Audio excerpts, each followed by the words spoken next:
Hello and welcome to this episode of Hampton Roads Business Live. My name is Rory Graham and I'm your host, and today we have a really interesting episode. We have David Hunt from the Military Aviation Museum right here in Virginia Beach in Pungo. Welcome. Thank you. I have to tell you that the information I've read about the museum was really a surprise because I didn't actually know it existed. Right. And I'm pleased to have you on here so we can tell everybody about it. It is a big place. Yeah, it's considered probably one of the best kept secrets of Virginia Beach. Well, it certainly was a good kept secret. So, it's a great opportunity to tell you and people, a little bit about the museum. The museum is in Pungo, which is just south of Virginia Beach, about 6 miles south, and has been in existence there for just over 8 years. We're situated on the Virginia Beach airfield. You probably didn't know there was a Virginia Beach airfield. But anyway, we are, and it's not an active grass runway, it's just purely for the museum. Also the banner tower, who tows banners up and down the beach, works out of there as well. We have 110 acres. Wow. We have 7 hangars and maintenance stores covering approximately 200,000 square feet of hangars. The collection is really based over the first 50 years of aviation, so 1903 to 2053.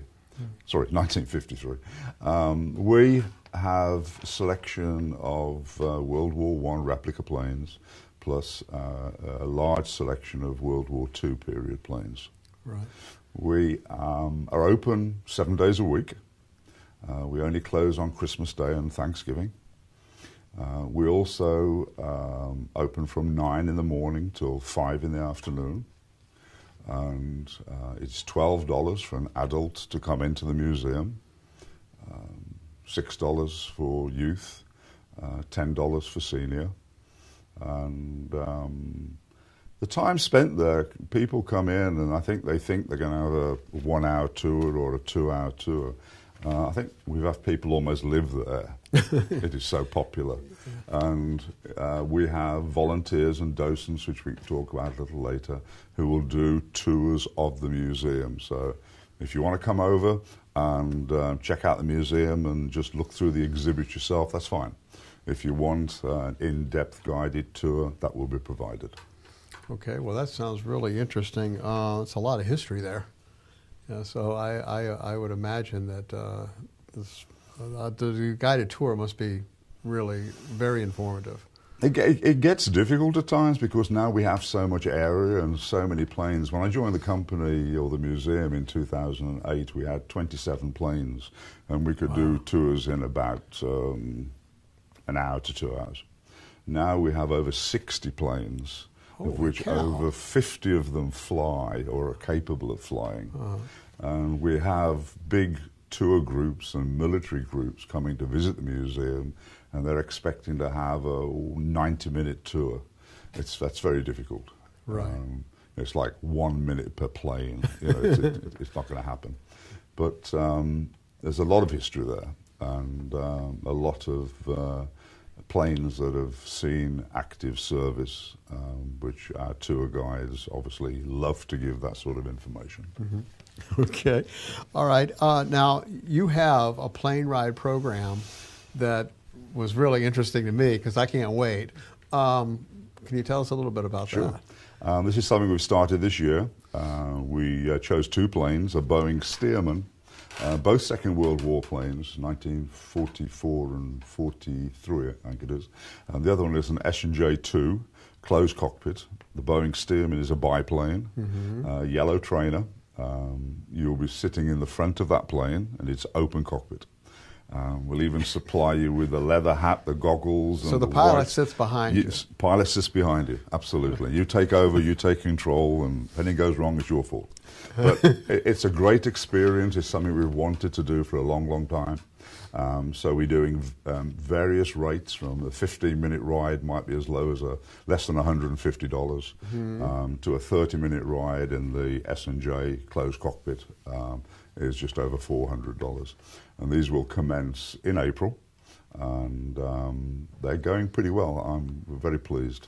Very pleased. Yeah, I bet that's going to be really popular. So. Especially as you come to the summer, because none of this is by word of mouth. We really have not advertised it yet. But I'm sure that once we get into the silly season, you know, May going onwards and the summer visitors start coming to the area, I think it is also going to be a very popular. Oh, I can imagine. Yeah, because I was thrilled to hear about it when I was reading about it. You do a lot of events throughout the years. Some of them are small, some of them are large. Let's talk about some of the large ones that you do. Well, you know, the museum is a 501c3 non-profit, and we rely heavily on the income that comes from the people through the door. But to keep the collection flying and mobile and housed and maintained, we have to do a large number of events. These can be anything from, well, let's just, as you say, the larger events. We do 4 large events per year. These are our own events, not private, own events, open to the public. In April, we do an aerodrome wine classic, which we have several wineries come to the museum. We also put on a mini car show. We bring out the World War I period planes and put a display of planes out there. And we have also that period cars brought out as well from local car clubs. It's quite fun. In May, normally the middle of May, 17th, 18th, we have our Warbirds Over the Beach, which is a World War II air show. And we fly probably 15 to 20 of our own planes, bombers, fighter bombers, some pretty rare planes that you wouldn't see flying anywhere else in the world. Are these local pilots? We have probably 60% of our pilots are volunteers from local. They were commercial, they were military, they are military. And these guys are just biting at the teeth to get in there to fly these planes. Where else could you go, you know? So that is in May. We also have guest planes coming in, which I can tell you a little bit more about that again later as well. But it's a big event for us, and it has been a big draw for the last 5-6 years.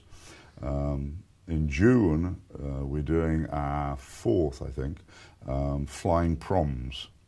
This is rather new to not just the area, but to the United States. Flying proms was something that started in the UK at Shuttleworth, and they fly a collection of planes to classical music. So you bring in a symphony, and you pick on something like the Blue Max, Magnificent Men in Their Flying Machine, whatever. And what we do, we fly the period correct plane to that music. Huh. So you have all these wonderful, this wonderful orchestra that we have, and at the same time we'll have our plane flying to the music, which is very unique. Huh. That's the first part. The second part of the evening, once the sun goes down, we do patriotic music. And then the finale is a firework display. Firework show, yeah. And then the other show in October is a World War I air show. And that is quite popular. We get out the majority of our 1910 to 1920s planes and fly them. These air shows, by the way, we also encourage a lot of reenactors to come. So it's very educational as well. It's not just for the dad who likes the planes. You know, these reenactors are dressed up in their period uniforms, period camps, and we find that's quite a draw. Now, you also do private events, though, and I noticed on the list that you do like weddings. And all right, yeah. We that is the largest. Probably 80% of the events that we have are either private or corporate or fundraising, charitable events that we have, and we.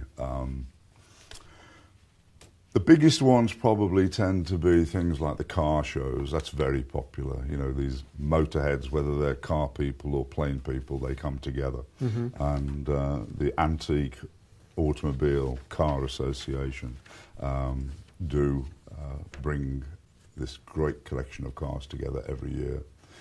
So that's popular. We also do weddings, probably 6, 7, 8 weddings a year. This might be just the reception, or some cases it's the ceremony as well. Often couples might have military backgrounds, but we've had a couple recently, especially one we did in the World War I hangar, which was like an Amelia Earhart wedding, and everybody was dressed accordingly in the theme of that particular time period. So those are becoming very popular. Okay. Another thing we had that we mentioned were for the charity events are the plane pulls that we do, and this is where either a team or an individual organised group are raising money for either, one is for Promised Places, the other is for Wounded Warriors, and they raise money by individually getting sponsorship if they can pull a plane in a specific time over a specific length. And they're becoming very popular as well. But there's a lot more that we have. Crime Solvers of Virginia Beach have their annual charity event there. Wild Turkey Federation, we have their event next month, and they have a big auction and fundraiser. And you have a summer camp too that you run. Yeah, so some of the educational programs. I was going to ask you, what do you do in your spare time? It sounds like sleep you're and busy all eat the if time. I can. Yeah, you know, it's don't get a lot of spare time, but definitely summer camps in July. We do that every year, and a whole program of events that the kids who come along do. They build models, they fly models. We give them experiences in planes that you would never get. We have a glider fly in, we'll have a plane fly in. We had the government fly a plane in last year, which was fun and may happen again this year. Last year we took them to Oceana for a day out at the airbase. This year it looks like we're taking them to Norfolk Naval Base, so that's going to be rather exciting for them. They go places where you and I can't go. I don't know how they do it, but I think they think. I imagine you got good contacts. We got good contacts, but they don't let me go. But they can go. Oh, so I don't quite work on that one. But also we also do a lot of scouting. These are our community projects that we do. This year we've put together, in fact, end of last year, a aviation merit badge and also an automobile merit badge. And we have probably 5 or 6 groups coming to the museum, not just for tours, but to specifically get their merit badge. And we do campovers and things like that as well. Now, you rely a lot on volunteers, right? Big time. Big time. Can you tell us about that? Yeah, I have about 120 active volunteers. We can split our volunteers into 2 groups. We have what we call docents, which are the tour guides. This is for the visitors who come in who may want a tour, they may not want a tour, but we'll offer them a tour. And my docent tour guides will take them a conducted tour of the whole hangar displays. And then we have the volunteers who perhaps don't feel like they want to give tours but want to help out physically. And there's always a lot of jobs that need doing, whether it be at the events we've been talking about where we need car parking. We might need tables and chairs putting out. We might need security on the planes, so you know people don't touch the planes. It's something that it's constantly a problem. You know, when you go to the Smithsonian or many of the other museums, they don't fly their planes. They're not filled up with gas, batteries, and they're ready to go. Ours are. So we have to have pretty high security that people don't climb on the planes and don't try and spin the props and things like that. Okay. But volunteers are very important, and we have 3 volunteer classes a year. We've just had one. The next one will be in July. So anybody who's interested in helping out at the museum or thinks they'd like to be a tour guide, you know, please come along. Okay, well, this has really been interesting. I tell you, I had no clue that you were there. I'm glad I do now, and I can't wait to ride on the plane. You will. Okay, yeah. all right. So if you'd like a fun day out and very interesting, very educational for yourself or for a group, you can contact David at the Military Aviation Museum. The contact information is on the end of this video and on this page, and you have social media as well. Yeah, right? it's something I'd like to just mention because we have a very active web page, has a lot of information about the upcoming events, and also there's links there to Facebook, and we have an extremely good Facebook with over 12,000 people watching it at the moment, which is amazing. Cool. So check out, on our website, which is on www.militaryaviationmuseum.org, and you'll see then that there is a link also to our Facebook automatically. Right. And you'll find that there is a lot of interaction going on, and all of the things that we spoke about are listed on the website. Okay. Well, we'll put the Facebook link on this page as well. So if you want a fun time, informative time, and you want to ride that plane like I do, go ahead and contact them, or just look them up and head on out there. They're open 7 days a week, right? Correct. Okay. Absolutely. All right. Thanks for coming in. Thank you. I appreciate it very much. Thank you.